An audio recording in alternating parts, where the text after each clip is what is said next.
I pledge allegiance to the flag of the United States of America and to the republic for which it stands, one nation, under God, indivisible, with liberty and justice for all. Thank you. Let me get my pen here. First order of business, citizen comments. It's an opportunity for citizens to address the council on agenda items or other items they wish to bring to the attention of the council. Citizens are encouraged to discuss operational issues in advance with the city manager. In consideration of others wishing to speak, please limit your remarks to 3 minutes. Do we have any citizen comments? Ms. Brown. Name and address for the record, please. I will. Sue Brown, 4063 Park Court, Lewiston, Idaho. I'm coming here tonight to bring to your attention a couple of items that you changed at the last council meeting on Ordinance 4630 and 4631. I served on the Planning and Zoning Commission for 12 years, and I was chairman for the majority of those years. I think you need to remember that you have allowed the Planning and Zoning Commission certain authority dealing with conditional uses and variances, and they've had that authority for many, many years. As part of that process, the Planning and Zoning Commission, that's all they deal with is planning and zoning issues, land use issues. They are your experts. They know what they're doing. They know those rules inside and out. Unlike yourselves that have to deal with all the other things with the city, whether it's budgets, utilities, all those other things, they are concentrated in one area and one area only. So that allows them to become experts. As part of that process, there were a couple of last-minute changes that were made at the last city council meeting that I would like to bring to your attention and to reconsider changing them back on two issues. One on the Ordinance 4630, dealing with the requirement for the RV and boat parking as a conditional use. On Section 1, Paragraph 4, B as in boy, the last sentence where that was changed, where it used to say that planning and zoning or the city council may, as a condition of approval, require that parking. If the Planning and Zoning Commission is doing the conditional uses, you have to also allow them to put that or not put that as a condition, to save that only for council. If that is an issue, then it has to come to you in order to have that issue taken into consideration. Whereas planning and zoning should also have that ability. If they're putting conditions on a conditional use, they should also have that authority to do this particular one there also. On Ordinance 4631, there was a change that was made to, Section 37-160, Item A. At the end of that first paragraph, it said that the conditions may only include, and there's 5 general areas that are used for conditional use permits, and that's on the very first page there. When you're doing conditional uses, and I can tell you from a lot of experience, one size does not fit all.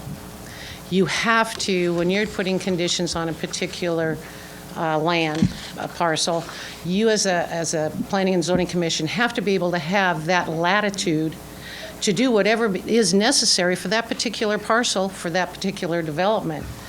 So the listing that's there, 1 through 5, are only suggestions and examples. Granted, they are very broad.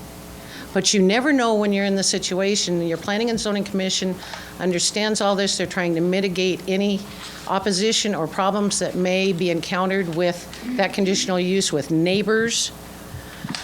And they're also trying to address any concerns that the developer might have or the landowner might have. So by restricting them to only these 5, you're kind of tying their hands. So you need to allow them.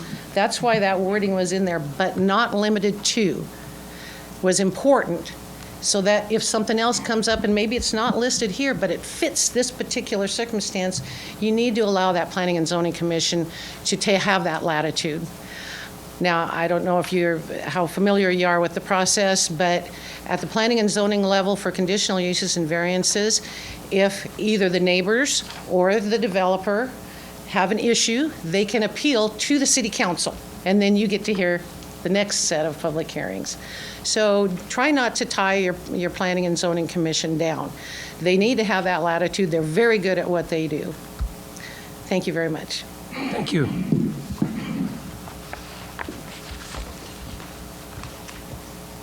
Anyone else?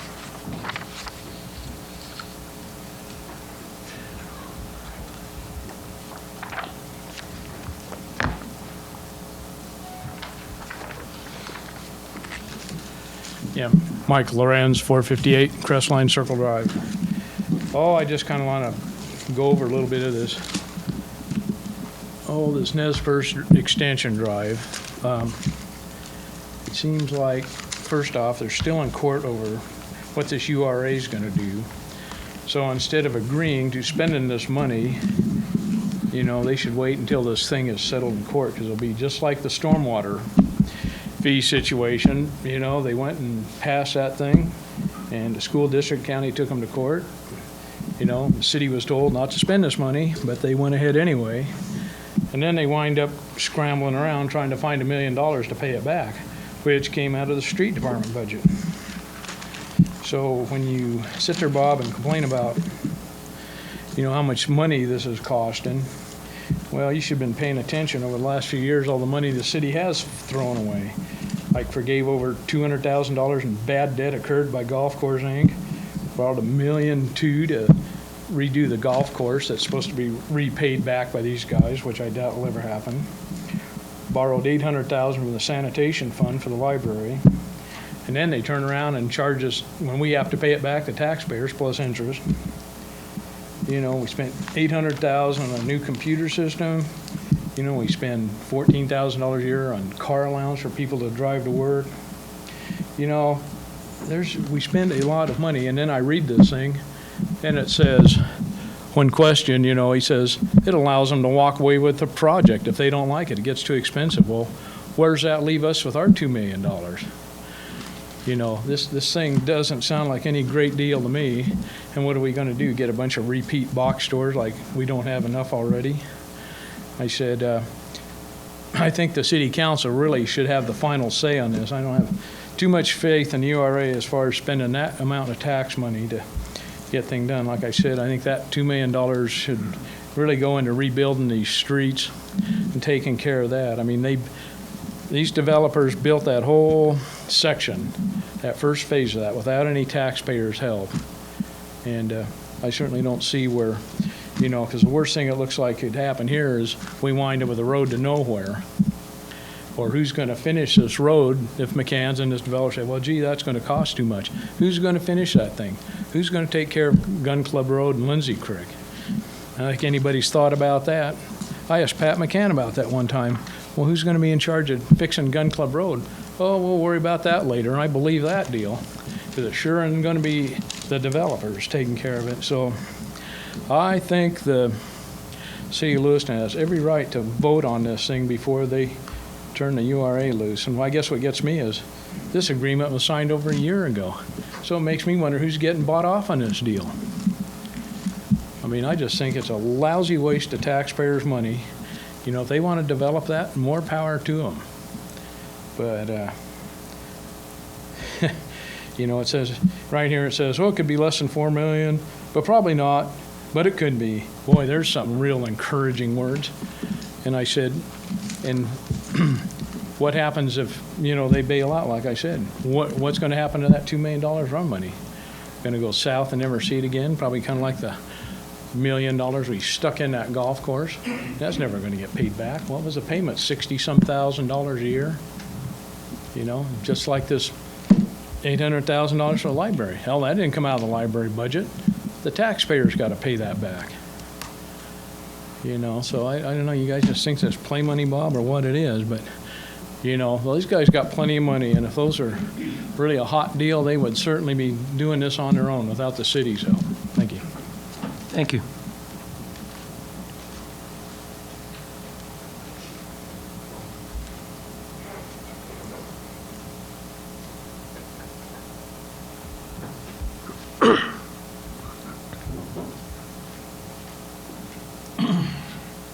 Jim Kluss, 520 21st Avenue. Just a couple of observations. Last couple of weeks, in my job, I was up on Thane, and I noticed as I went by Honks, which is empty, which is by the old Lewiston Library, which is empty, which is by Sterling Bank, which is empty, which is by the old Ziggy's building, which is empty, all in the same one block, not one occupancy. We're in the prime heart of commercial property on Thane. We have nothing going on. And on Bryden, that where the big V was and all that property, that's just totally empty or virtually totally empty. But I don't see that person, that developer, Mark Alexander, asking the city for some kind of subsidy or compensation to help develop that property.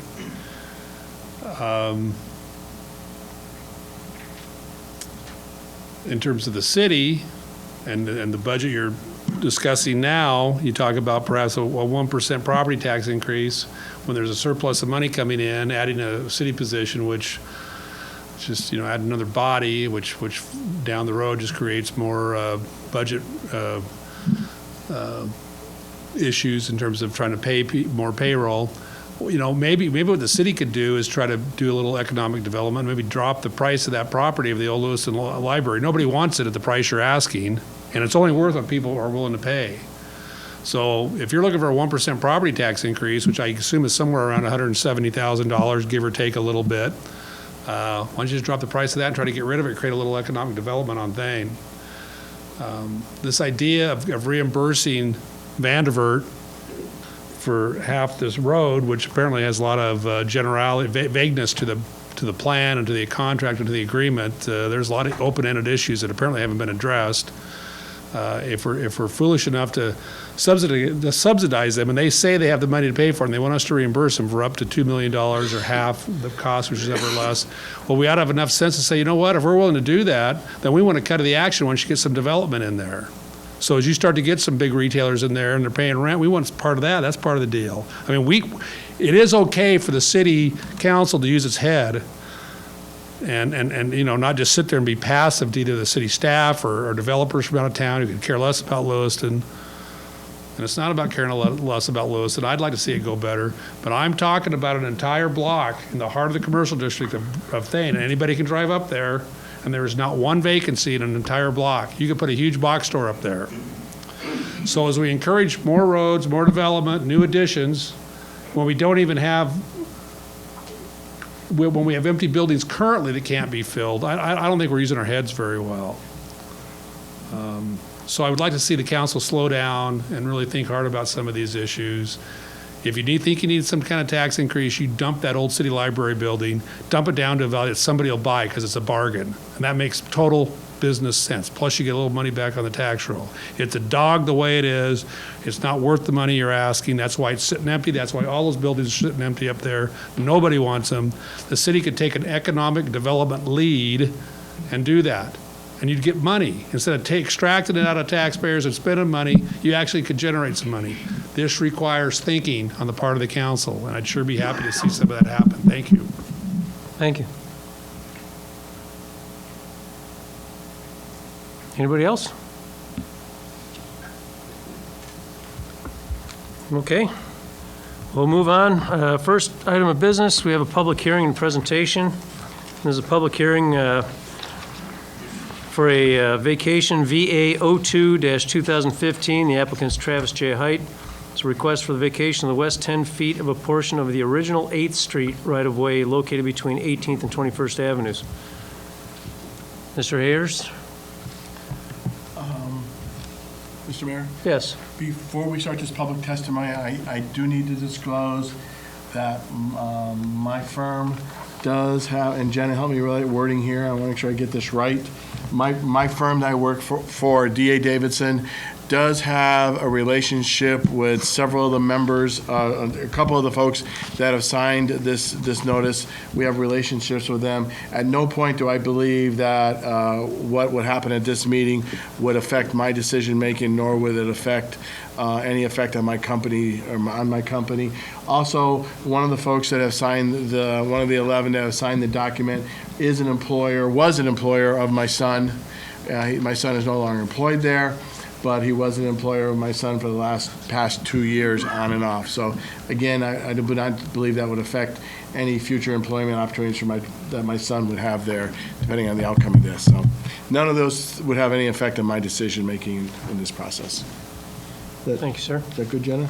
Great. Thank you. Okay. Mr. Mayor, Council, as always, it's a pleasure to be here. Tonight I do have vacation to present, as the mayor has said. The petitioner is Travis Height. He's here tonight. Mr. Height is requesting the vacation of the west 10 feet of the portion of the public right-of-way for 8th Street, generally located between 18th Avenue and 21st Avenue.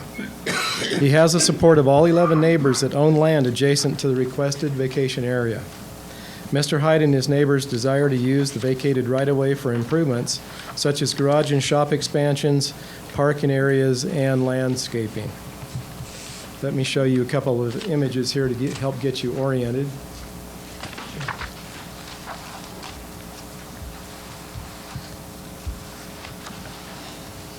Hopefully.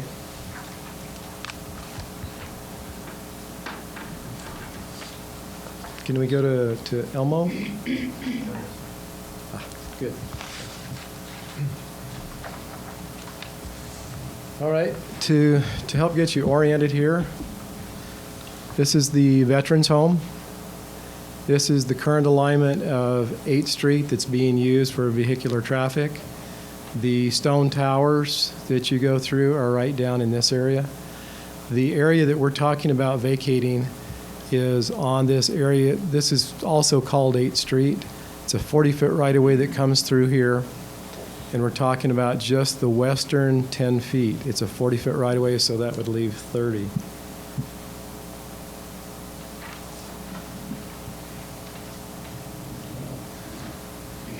Just a couple of photos. This is looking at the north end of 8th Street, the portion that we're talking about vacating, and we're looking south. So this area in front is 18th Avenue. This is the section that goes back. I know it's hard to see, but there is a little red rectangular box right in here. That is the representation of the 10 feet that would be vacated. That strip would go all the way along to the other end. So I'm standing in 21st Street or 21st Avenue, excuse me, when I took this photo. And so we're looking at the other side, that red rectangular box that extends back, that's the area to be vacated also, the requested vacation area.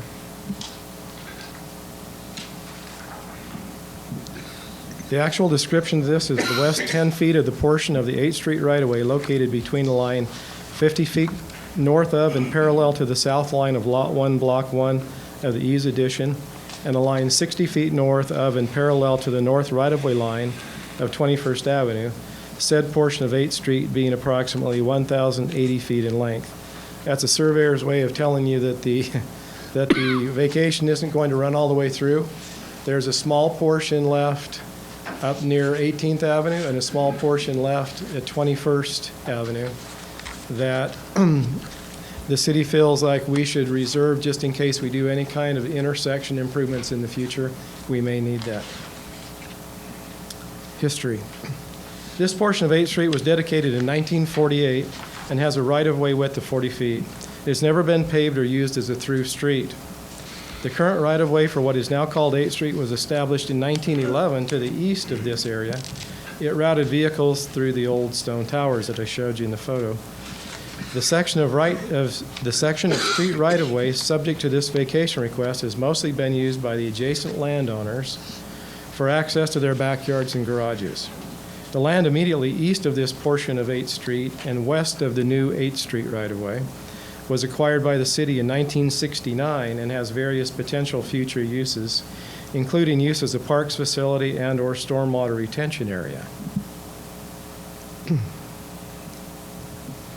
In compliance with the current Lewiston vacation ordinance, Mr. Height has submitted the necessary applications, submitted consent letters from all the 11 other adjacent landowners, and paid the vacation petition fees. City staff has solicited comments from utility providers and other departments and agencies, set and advertised a public hearing for the vacation, provided notice of the public hearing by certified mail to all landowners within 300 feet of the requested vacation area, and posted the requested vacation area with public hearing notice signs. The city has no current plans to improve this section of 8th Street. Future development of the street is possible, however, especially if the adjacent city parcel is developed as a city park facility. If this should occur, the 30-foot wide street right-of-way remaining after the requested vacation would be sufficient for a limited-use street accessing a park facility. Another possible future use of this right-of-way is for a pedestrian bicycle route. When I'm talking about that the city parcel that's adjacent, let me show you some photos of that kind of show the potential.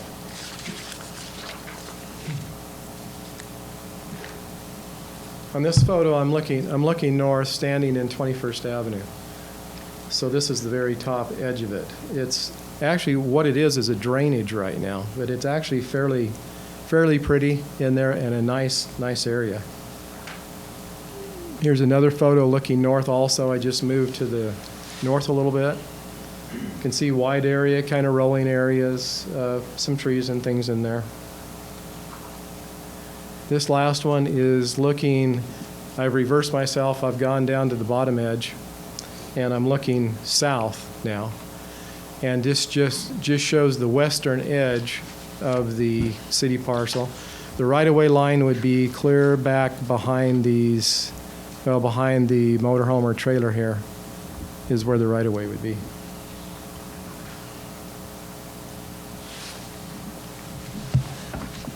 The City Comprehensive Plan and the Transportation Master Plan have no specific reference to this section of 8th Street.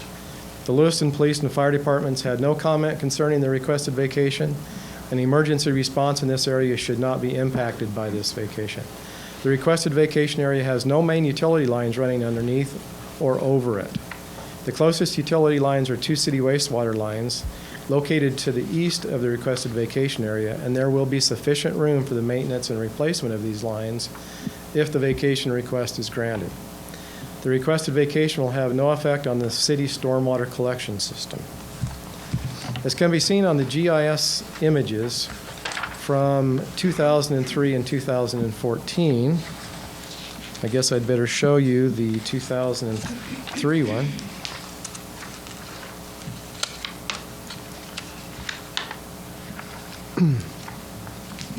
2003, same area.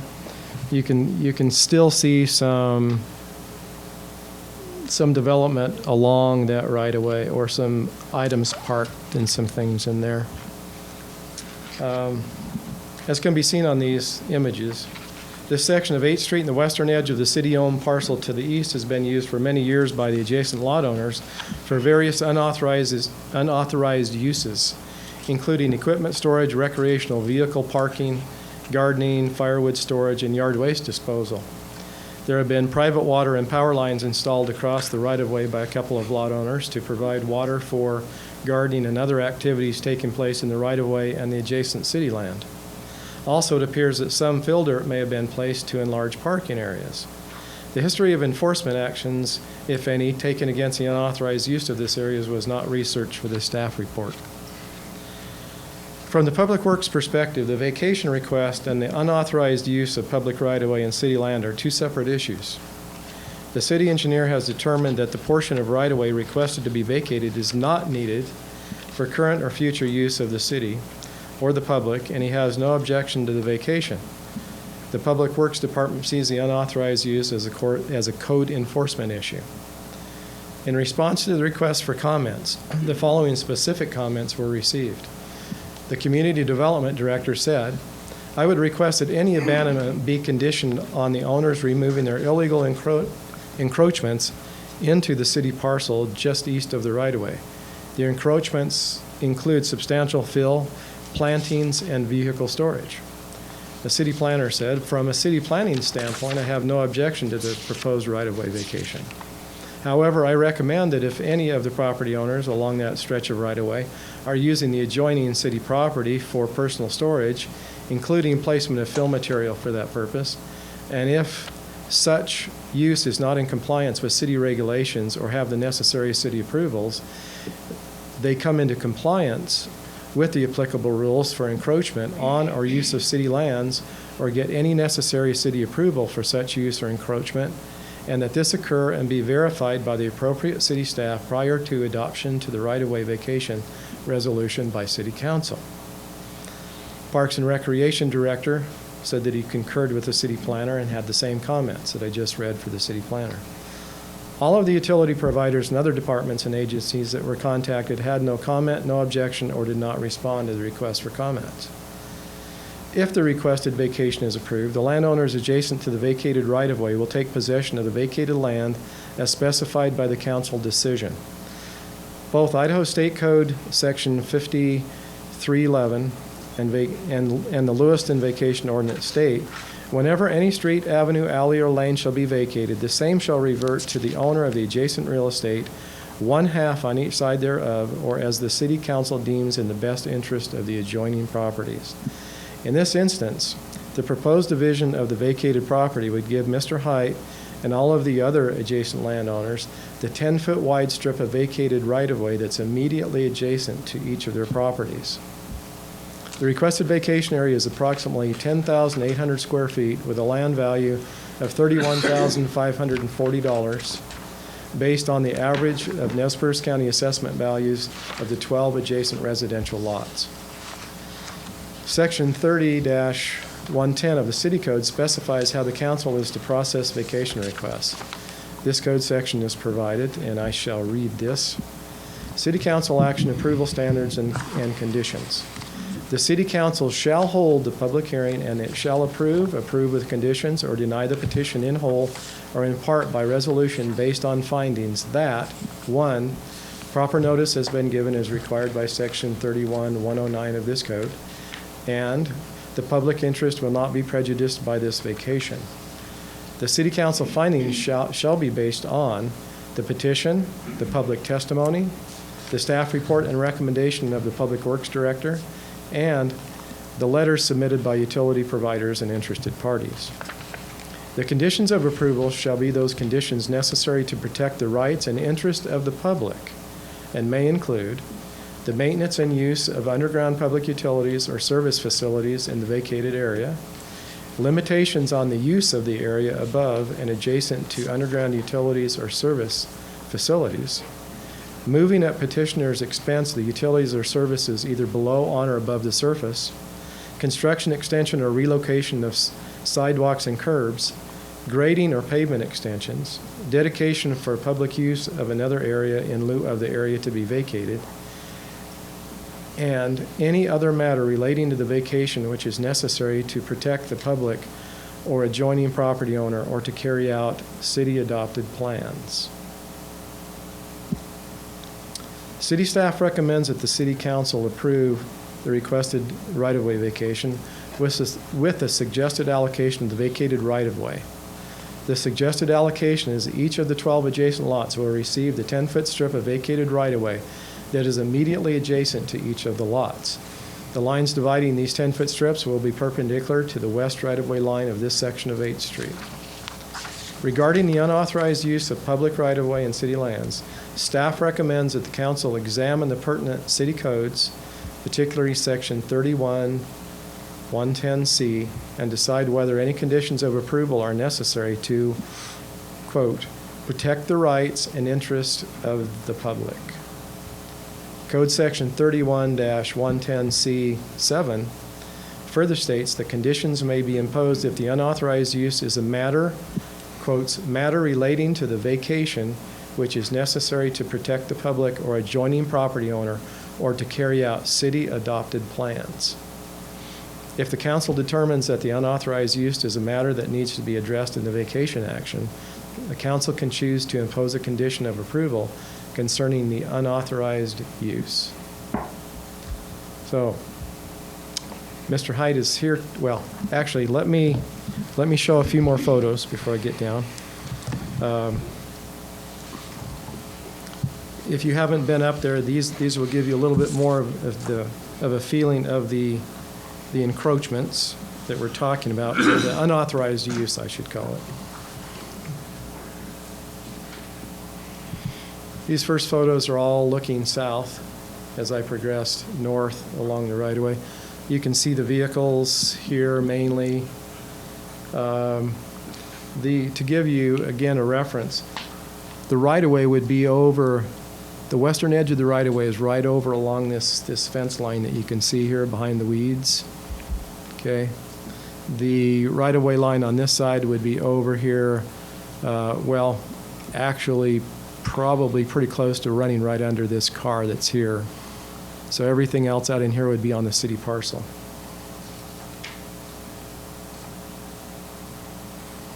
Here's where we're progressing. We get just a few more things. These are mostly just temporary things, trailers and so forth, an RV.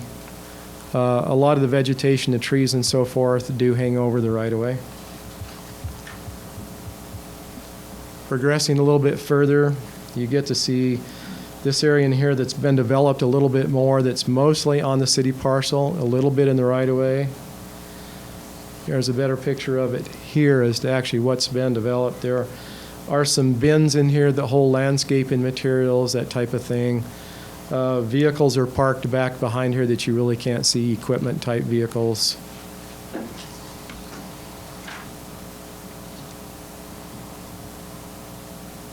Here again, we're past that area. You can see on the other side where the vacation will occur if you authorize or if you decide to grant it. There is a shed over here in a little fenced-in area, a portable-type shed, nothing that's a permanent installation. As we get down on the very south end, basically there is nothing there in the right-of-way. The right-of-way actually would follow right along this fence. Then on the other side would be over here on the edge of these bushes. Here's one photo that I took that is looking toward the north that shows that same shed that is in the right-of-way. The actual right-of-way is back along where this wood fence would be, so and where those landscaping materials were down here.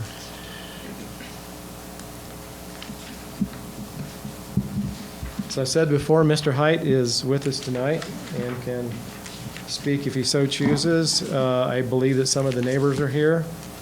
City staff is also here to answer questions. And I guess I can start by asking if there's any questions for me. Any questions? Just one quick one. One for now, several later. The existing city right-of-way as it exists right now, way back on photo number 1, what is the rule on fences? Can fences be built right up to the city right-of-way, right to the edge of the city right-of-way, or is there a setback on fencing from the edges of city right-of-ways? Kind of out of my area expertise. I'm not sure if fences can be built right to the right-of-way. I know that Chris Davis can answer that if you'd like. And the reason I ask that is I see in photo number 1, there's a property owner that has put his fence right on the right-of-way. So I was wondering if there's other code enforcement issues on that whole road. I know we're very besides the ones we sensitive talked to about. site distances on intersections and so forth, but Councilmember Mayor, they can build right up to the property line. Okay. Adjacent to it. Thank you. No other questions? Councilor Daniels. Excuse me, sorry. Is the city supplying the gravel that's being laid down on the side where the vehicles are parked? Right away? No.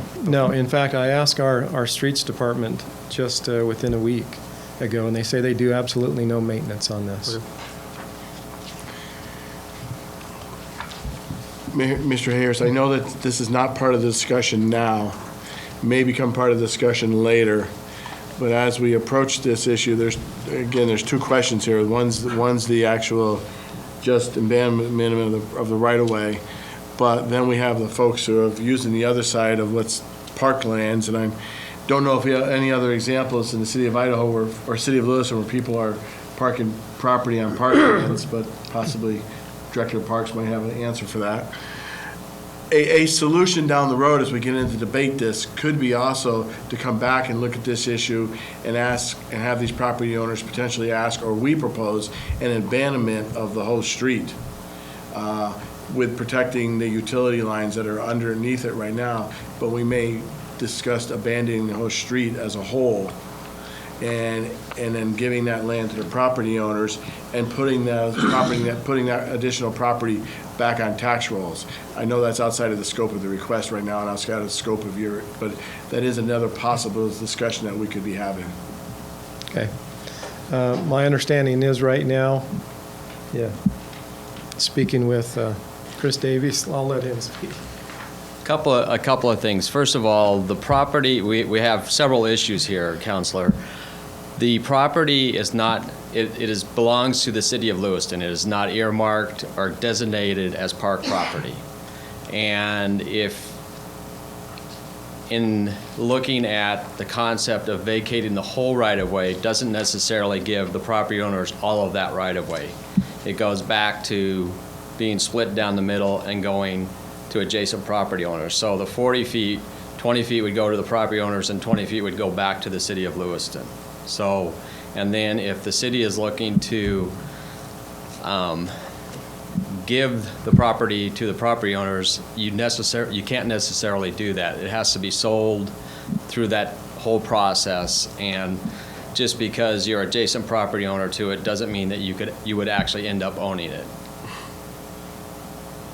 So. Thank you. Anything else?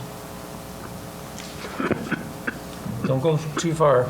Yeah, I won't. Okay. So we've gotten a staff report. I guess at this time, we'll go ahead and, actually, we'll hear from the applicant before we open the public hearing. Name and address for the record, sir. Travis Height, 1915 Ridgeway Drive. And first off, I just want to thank the city personnel, especially Dan. He's been great to work with. Started this project quite a while back, and it's far more complicated than I'd ever expected. But great part of it is I've got to know all my neighbors, so really appreciate this whole process. As far as the report, yeah, it's a great report. But as far as when it's talking about the other side, I don't think the two issues should be put together.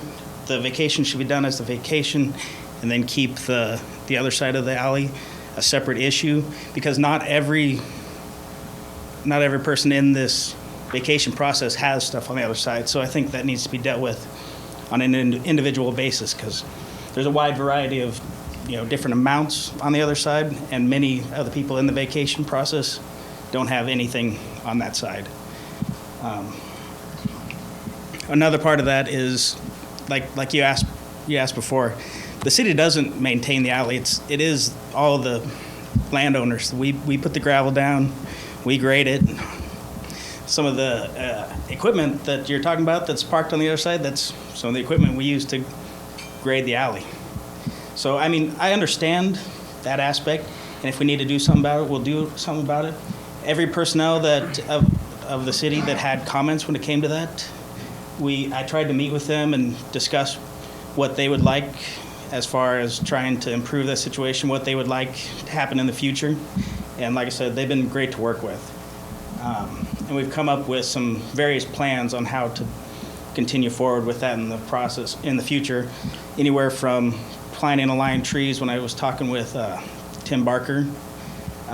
But then, like I said, there's a wide variety of city personnel that have input, and not everybody has the same idea on what to do. So it's a complicated process.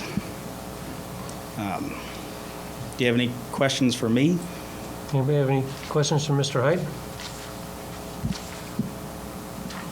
So, go ahead, Councilor Randall. I'm just curious, I noticed several of the letters of, I guess you call them letters of referral that you had from your neighbors were notarized by Jennifer Height. Any relation?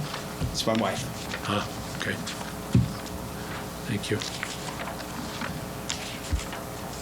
I guess, so at this point, you would be opposed to us putting a condition on that, that if we granted the vacation, the condition being the east side of the existing right-of-way be cleaned up and cleared of private owners.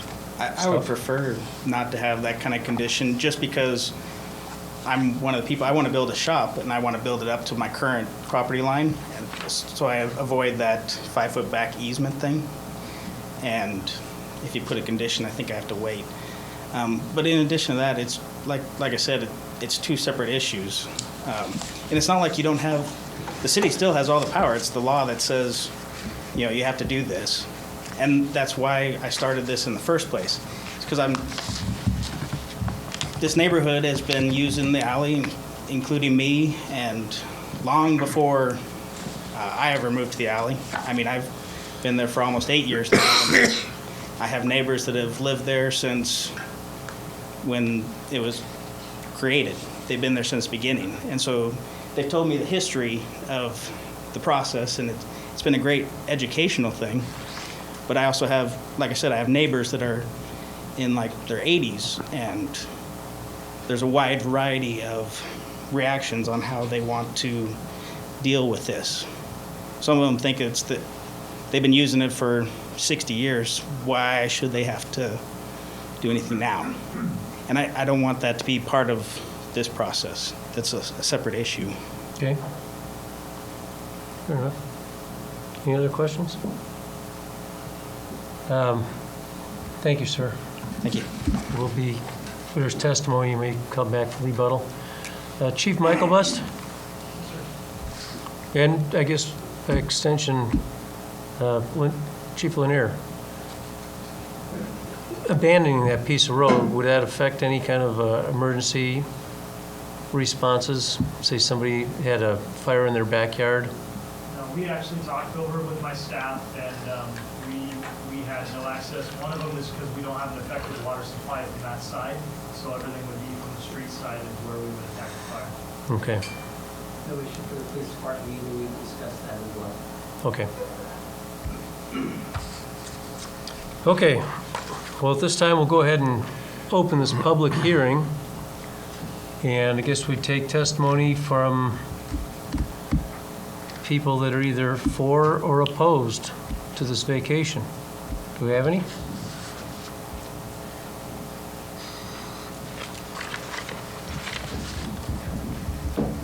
Ken Blakeman, 2013 Ridgeway Drive. I'm one of the guys that has lived on that street for quite some time. I've been the one buying the gravel for 25 years.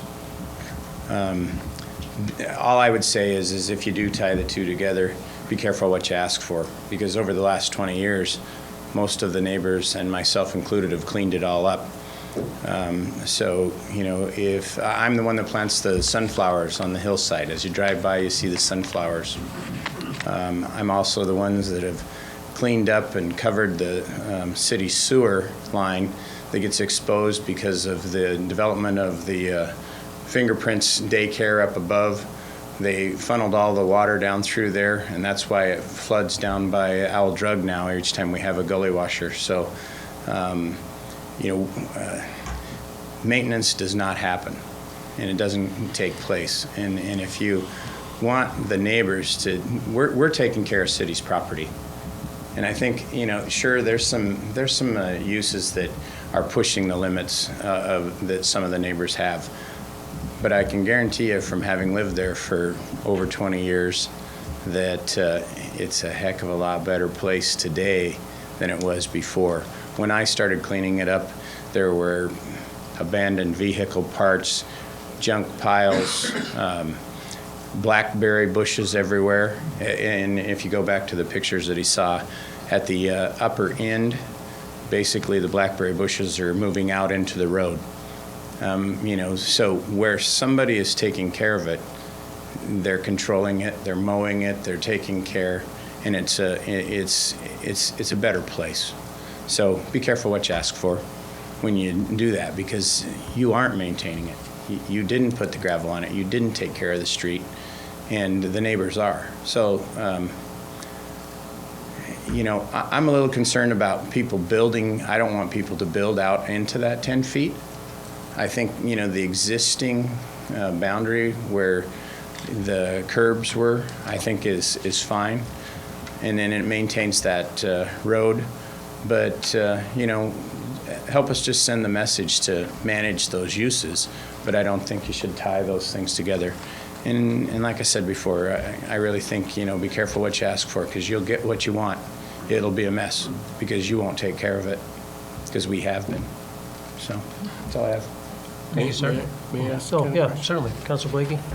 Ken, if it was feasible, and again, I don't know if it's feasible, if that land was available to be sold to you further out, to some distance into that right away there, would you be opposed to purchasing it?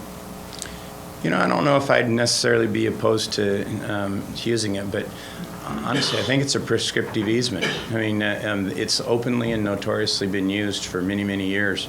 I don't think you could take that away. I mean, and so you'd have somebody try to build out into the middle of it. You'd have some kind of a cockamamie street that would go down through there, weaving through people's buildings, those kind of things.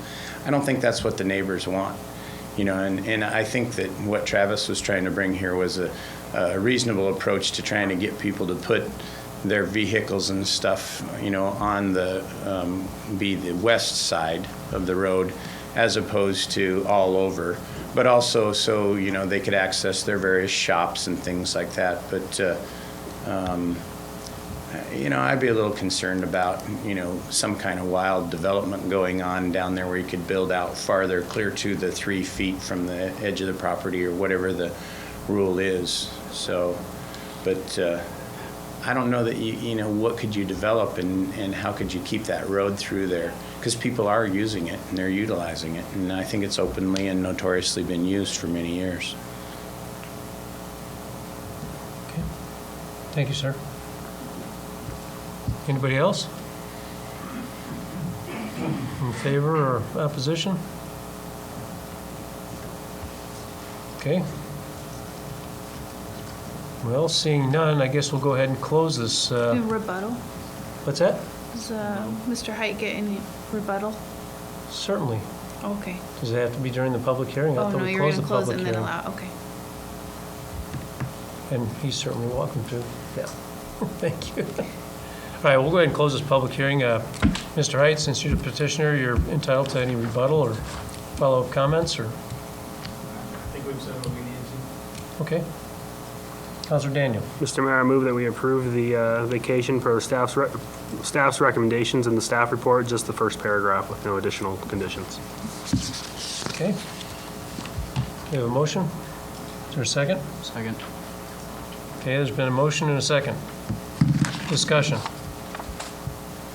I have a point, Jana. So this is roll call for public hearing, or is this just No, consent? Okay. just consent. Okay. Well, I agree with Councilor Daniel. I mean, it'd be nice if we could, but as some of the people have said, that not everybody is parking across the street, and I think it is something that, because there's heavy equipment up there that is parked on the taxpayers' property, and they're enjoying free parking, basically. So I'm not saying we need to get AJ out there tomorrow morning, you know, knocking on doors, but I think that's a discussion that we need to have, so. But I could certainly support the motion, so. Councilor Blakey. I will support it too. I lived on Ridgeway from 96 through, 92 through 97. And I can remember then there was discussion at the city council level about the road. There was some talk at that time that it was going to be used it was going to be used to straighten out A Street, and traffic would then be flowing down the back of that street. I remember going to a public testimony and hearing discussion. It was at one of the meetings. So there has been some discussion in the past. about, especially when Bryden Canyon was in this design phase, that was brought into discussion, was actually moving traffic over to that side of 8th Street.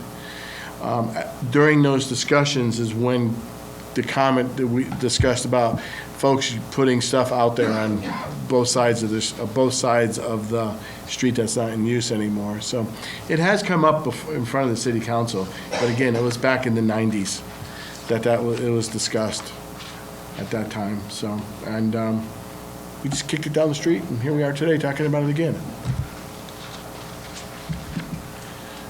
Other discussion? Okay. All those in favor of the vacation, say aye. Aye. Aye. Opposed? Motion carries 6-0. Thank you, everybody. Okay, we'll move on to the consent agenda. I'll entertain a motion to read the consent agenda. Is there anything anybody wishes to move?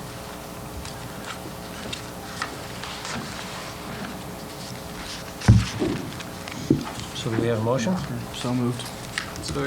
Okay, motions and a second to read the consent agenda. Any comments? All those in favor say aye. Aye. Opposed?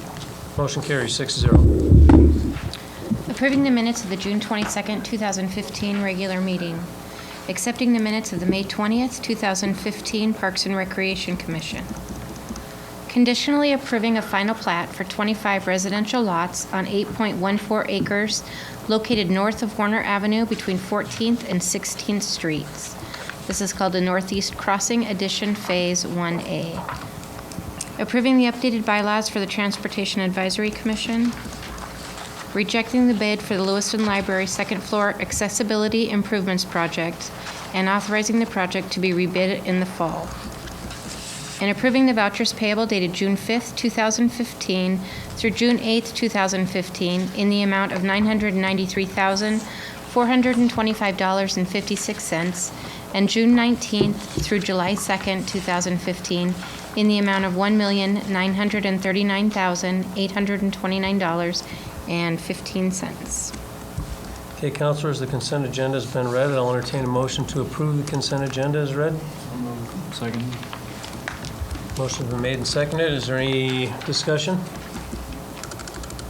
All those in favor say aye. Aye. Opposed? That motion carries 6-0. Okay, now we'll move on to the active agenda. First item, Ordinance 4630, potential third reading and adoption. This is ZA 01-15. I'll entertain a motion to read for the third time Ordinance 4630. So moved. Second. Motion's been made and seconded. Is there any discussion? Councilor Maldonado. I'm not sure how to word this, but I'd like to amend Ordinance 4630 so it reads as it was originally presented to us for the first reading. Okay. We clear on that, going back to the original language? Adding P and Z into the last sentence. Is that Correct. Okay. I would second that motion, Okay, or second that amendment. everybody understand?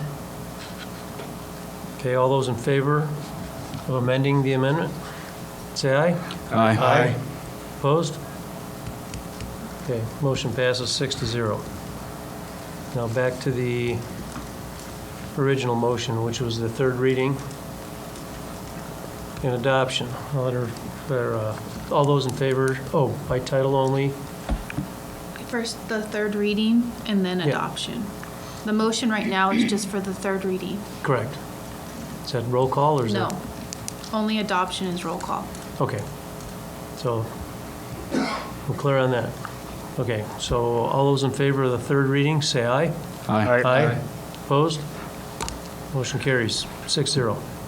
Approving the third reading of Ordinance 4630 by title only, suspending the rules.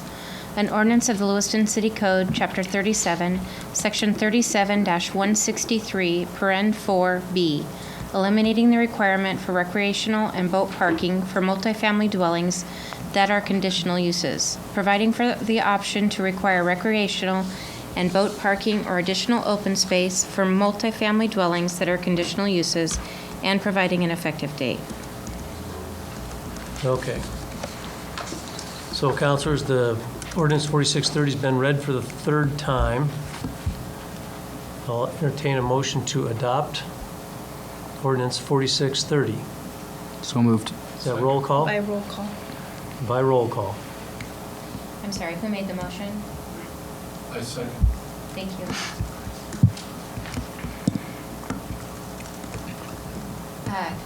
Councillor Maldonado. Aye. Councillor Blakey. Aye. Mayor Kleberg. Aye. Councillor Daniel. All right. Councillor Collins. Aye. Councillor Randall. Aye.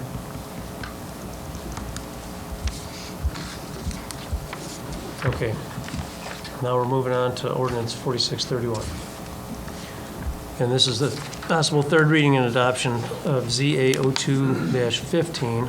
I'll entertain a motion to read for the third time ordinance 4631.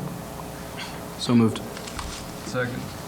Motion's been made and second by title only, suspending the rules. Thank you. Motion's been made and seconded. Is there any discussion? Go ahead. Councilor Blakey. I would like to make a motion that we amend this and go back to the original wording that included but are not limited to, and that we add that wording back to this document. Okay. Which was the amendment we had the last time. Right.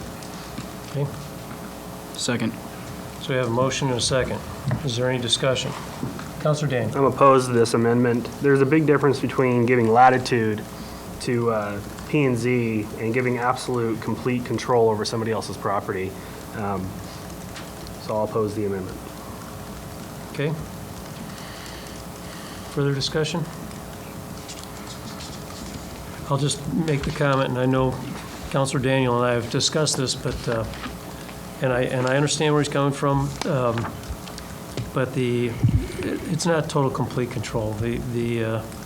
If anybody, a neighbor or the applicant feels that they want to appeal the condition that's been applied to the piece of property, the ultimate responsibility resides right here with the city council, and it would come before us, so. That being said. Further discussion? Okay, all those in favor of reading? The amendment. Oh, the amendment. All those in favor of the amendment, say aye. Aye. Aye. Opposed? Nay. Okay, that motion carries 5-1. Back to the original, which would be the third reading of ordinance 4631. All those in favor of reading ordinance 4631 for the third time as amended, say aye. Aye. Aye. Opposed? Nay. Okay, and that carries 5-1. Approving the third reading of ordinance 4631 by title only, suspending the rules. An ordinance of the City of Lewiston amending Lewiston City Code, Section 37-160, codifying the relevant criteria and standards to be considered by the Planning and Zoning Commission in regards to conditional use permits. Amending Lewiston City Code, Section 37-174, codifying the relevant criteria and standards applicable to applications for variances. Adding to the Lewiston City Code, Section 37-181, codifying the relevant criteria and standards to be considered by the Planning and Zoning Commission in regards to zone changes, and providing an effective date. Okay, councilors, ordinance 4631's been read for the third time. I'll entertain a motion by roll call vote to adopt ordinance 4631. So moved. Second. We have a motion and a second. Is there any discussion? Councilor Daniel. I'll be voting against, though I don't have too many issues with the new language being added in. We are voting on the whole ordinance. In fact, Section 1 even says that Lewiston City Code 37-160 is hereby amended as follows. So I'm not going to vote to reaffirm bad law. Okay. Councillor Maldonado. Aye. Councillor Blakey. Aye. Mayor Kleberg. Aye. Councillor Daniel. Nay. Councillor Collins? Aye. Councillor Randall? Aye. Okay. That motion carries 5-1. Thank you. Okay, we'll move on to ordinance 4634 for possible third reading and adoption. This is amending Lewiston City Code, Section 21-201 for the tree pruner's examination. I'll entertain a motion to read for the third time ordinance 4634. Second. We have a motion and a second. Is there discussion? And this is by title only, suspending the rules. I keep remembering that. Any discussion? Okay, all those in favor of reading ordinance 4634 for the third time, say aye. Aye. Opposed? That motion carries 6-0. Approving the third reading of ordinance 4634 by title only, suspending the rules. An ordinance of the City of Lewiston, amending Lewiston City Code, Section 21-201, tree pruner's examination, and providing an effective date. Okay. So, I guess now we'll entertain a motion by roll call vote to adopt ordinance 4634. So moved. Second. I have a motion and a second. Is there any discussion? Mr. Mayor.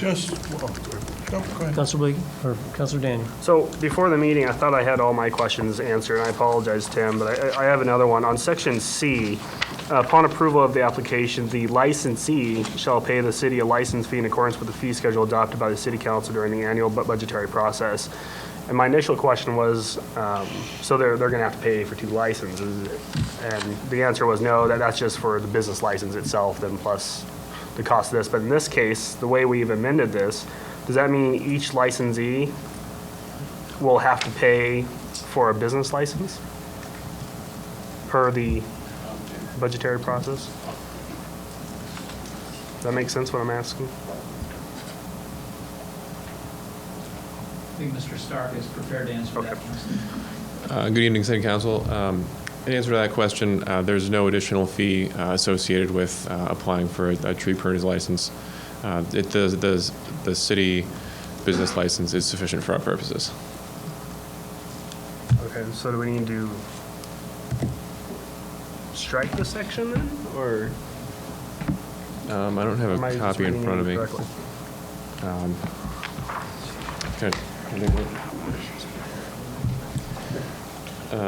If I'm reading it incorrectly, please feel free to. No, actually, I want to ask a question on top of what you're asking, because you bring something interesting to the table.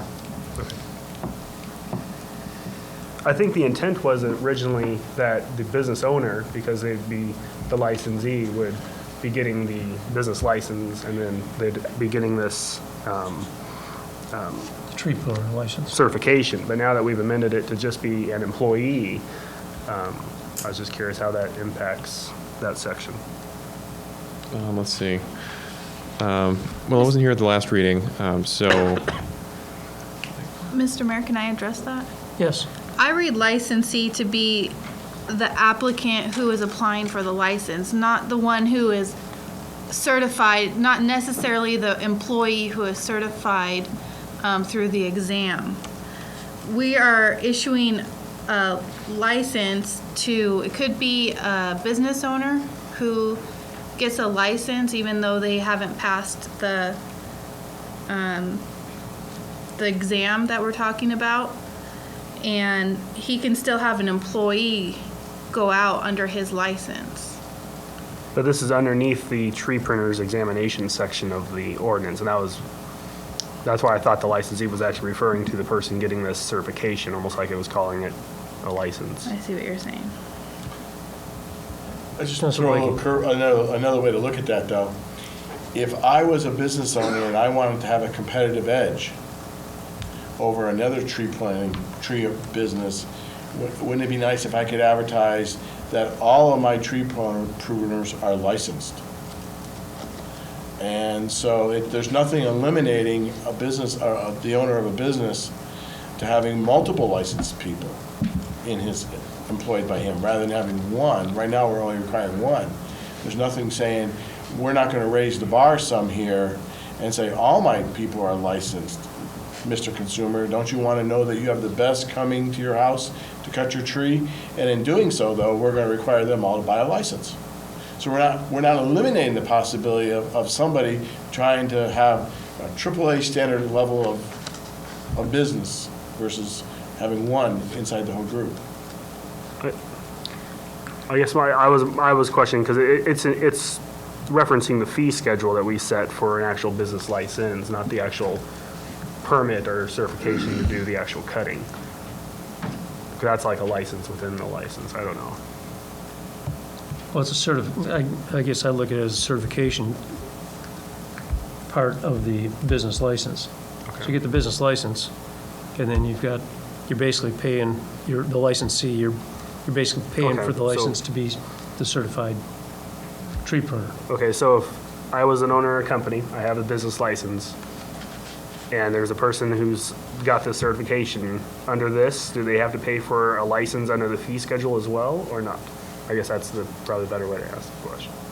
You know, I think what happened was we added section B in entirely, and now taking a second look at it, you're right, they don't quite go together. It's not very clear on who the licensee is, because then I looked up again at section A, and it talks about the licensee being the one who passed the exam. And so when we added that in about the employee, it kind of confused it, I think. Okay.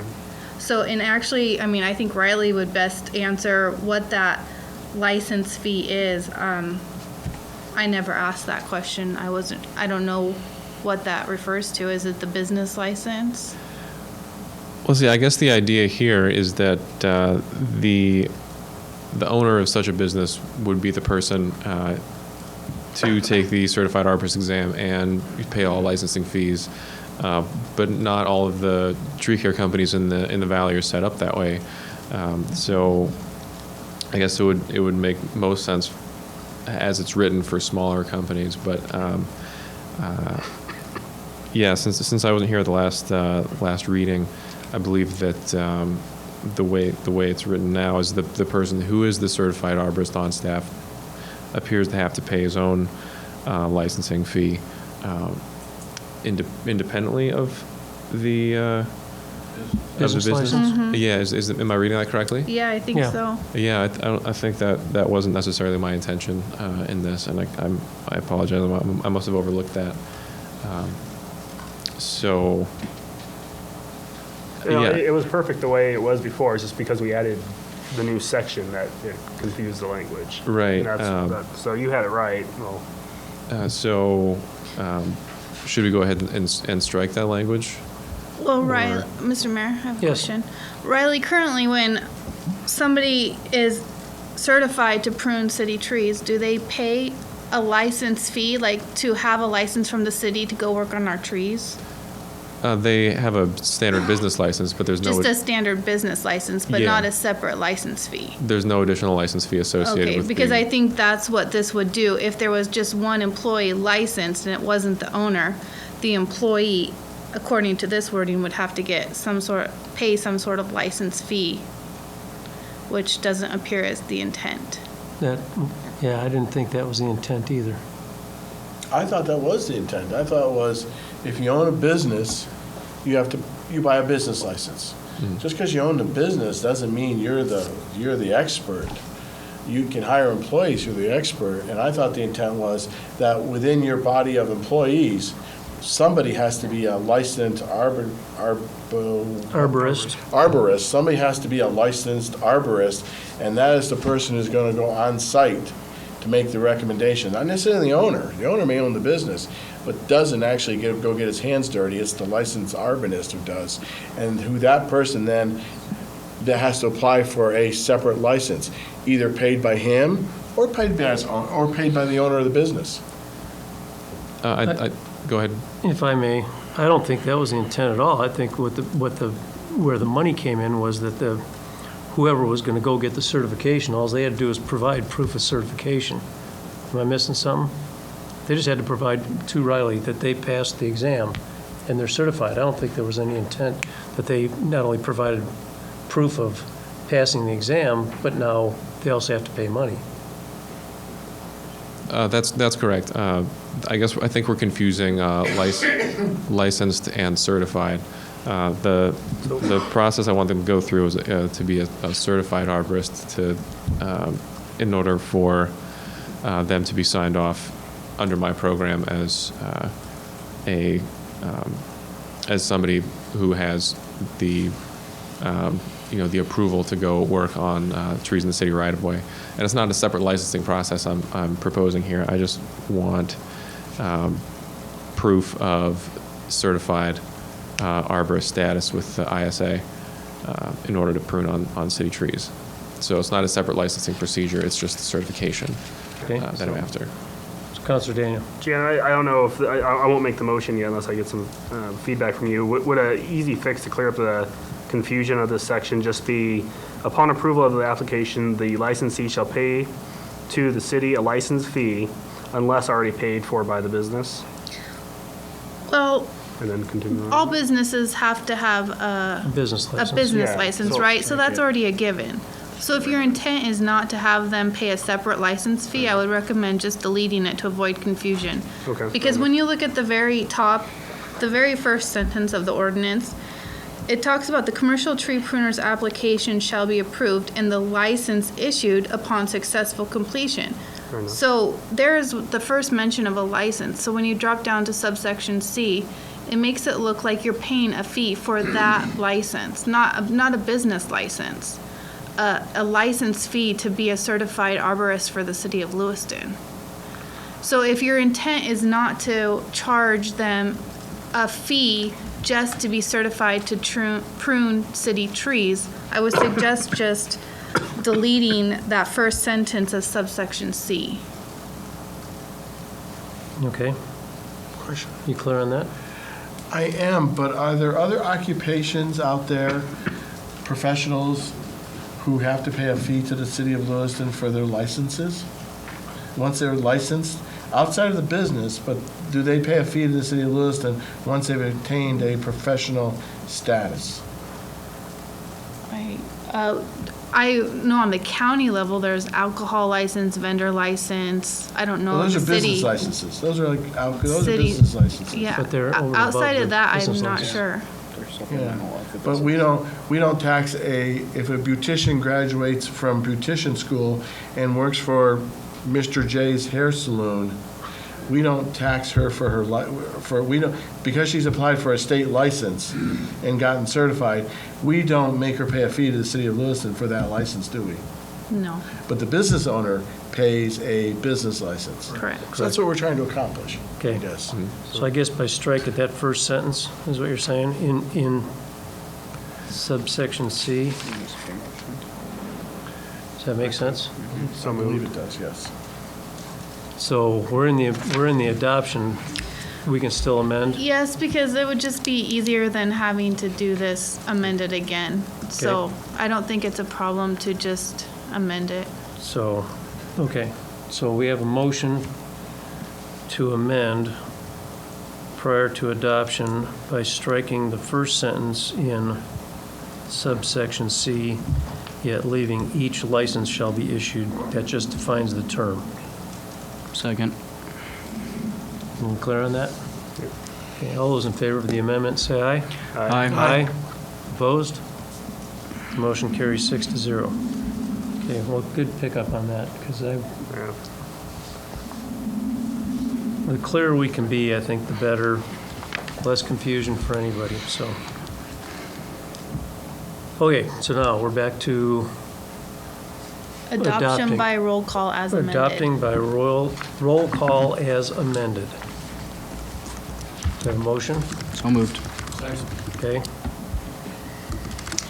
Councillor Maldonado? Aye. Councillor Blakey? Aye. Mayor Kleberg? Aye. Councillor Daniel? Aye. Councillor Collins? Aye. Councillor Randall? Okay. Ordinance 4634 has been adopted. Okay, next up, consent to annexation. This is approving a consent to annexation agreement for 3925 Industrial Way.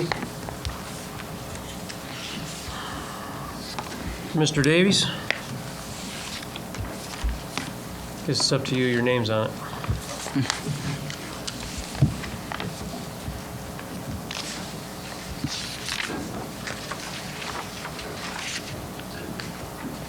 Mr. Mayor and Council, this agreement is for property that is currently located in Nez Perce County in the east part, just on the east side of the city. Probably most familiar with, it's close to Clearwater composting. The property owner would like to have city services, and to do that under our current city code, they are required to ask for an agreement that is adopted by city council. Okay. Any questions? I'd be glad to ask. Question? Where is the boundary of our property in relationship to city limits? Right next to it, or?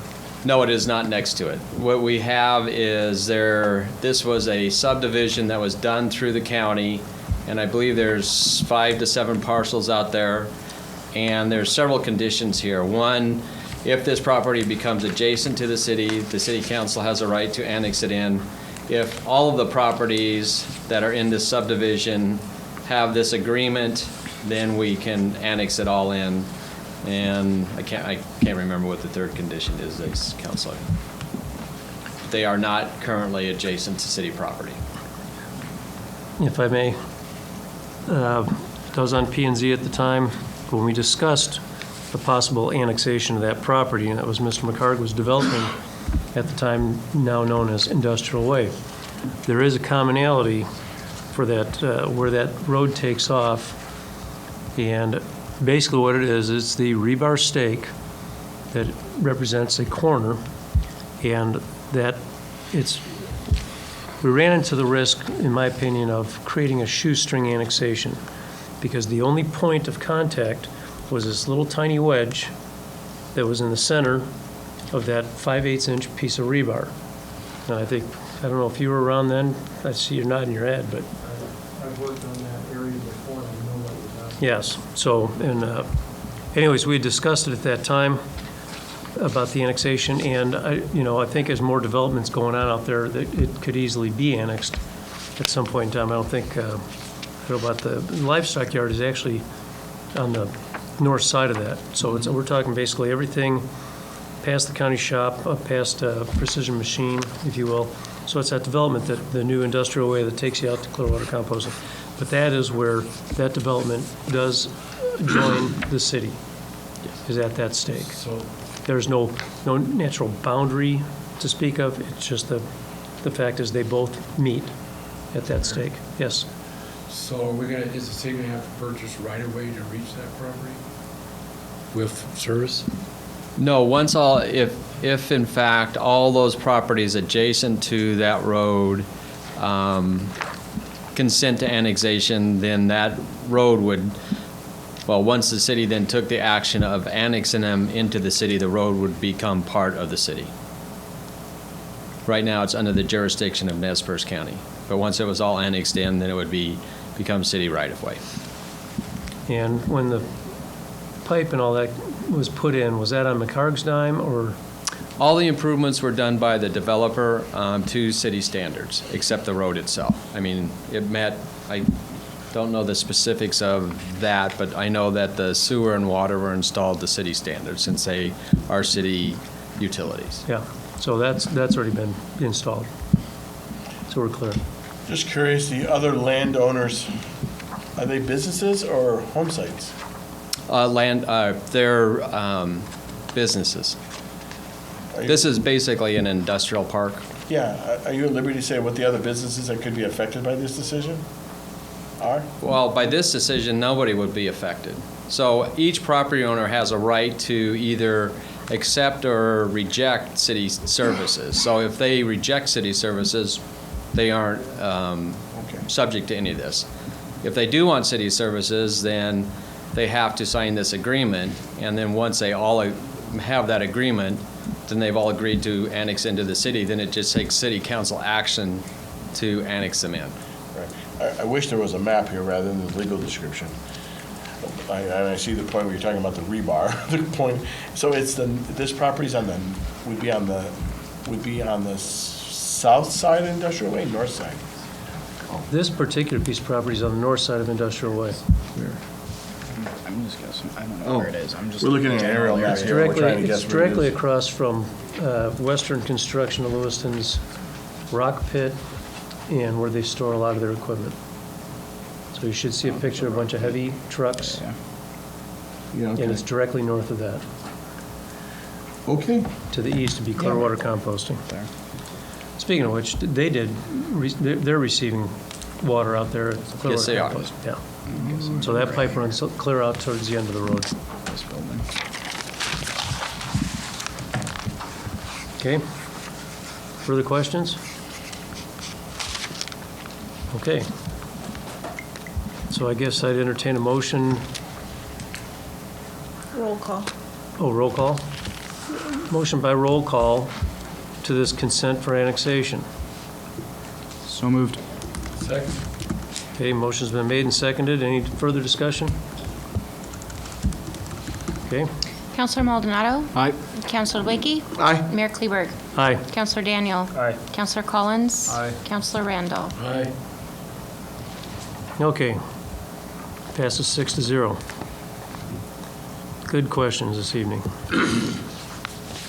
All right, next up, vouchers payable to Albertsons from 6/5/15 through 6/18/15 in the amount of 108.05, and from 6/19/15 through 7/2/15 in the amount of $42.17. Entertain a motion to approve vouchers payable to Albertsons with Councillor Daniel abstaining. So moved. Second. Motion's been made and seconded. Is there any discussion? All those in favor say aye. Aye. Opposed? That motion carries 6-0.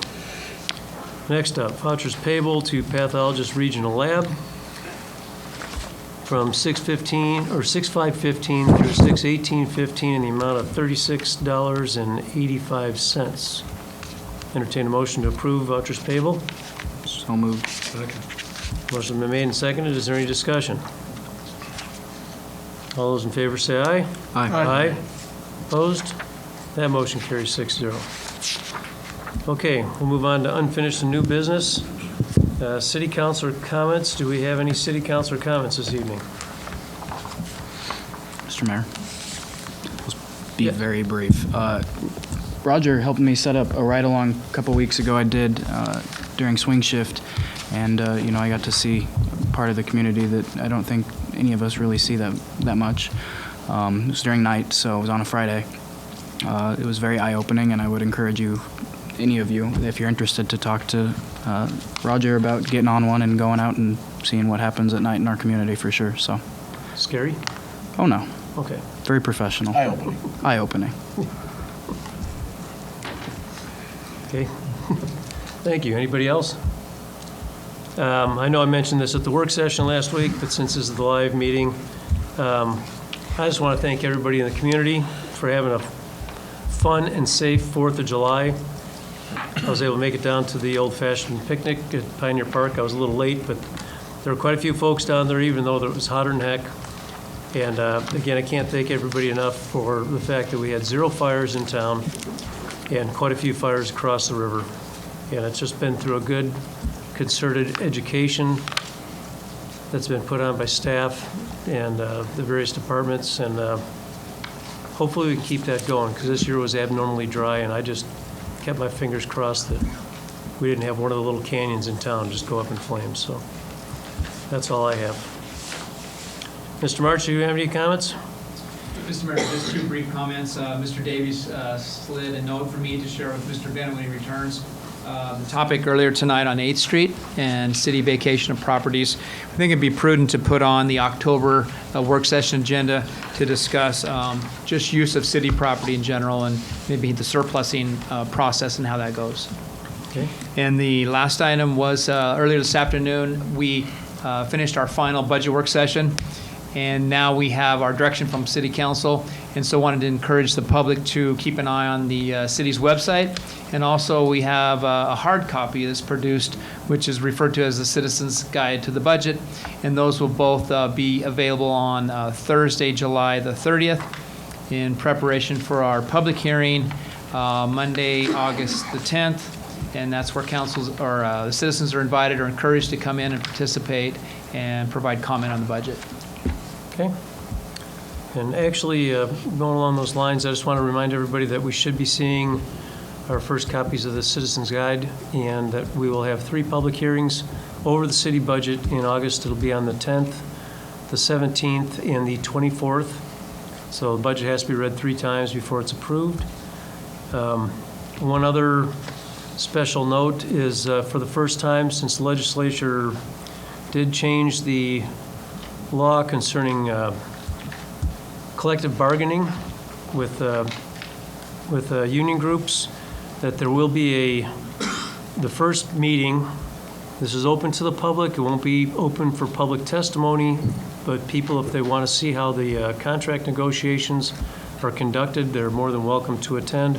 And that first one will be on July 21st at 9:30 a.m. at City Hall. So, one other brief note, there'll be a badge pinning ceremony for our new police chief, Chris Ankney, and it'll be on Monday, July 27th at 3 p.m. at the Lewiston Police Department Training Center. And that's for sure all I've got. Advisory Board and Commission appointments? Do we have any this evening? Okay. And work session agenda topics, it looks like we just added one for October. And I can't remember exactly what we got coming up in August, but there were a few pertinent items. Mr. Mayor, yes, we were going to discuss the request for proposal process for our cellular cell phone service. Yes. An update on the tower and construction and our options there. And there were a couple other real important ones, but it escapes me right now. I think also the solid waste. Yes, thank you. Solid waste. Follow up with the solid waste, the 3 options that were discussed a week ago Monday. Okay. Okay. Well, that concludes our unfinished and new business. I'll entertain a motion to go into executive session, RE pending litigation, records exempt from public disclosure, and acquisition of real property under Idaho Code Section 74-206, paren 1, paren F, paren D, and paren C. Second. Motion's been made and seconded. All those in favor say aye. Aye. Opposed? Motion carries. We'll go ahead and take a 3-minute break. Thank you, everybody, for participating and watching.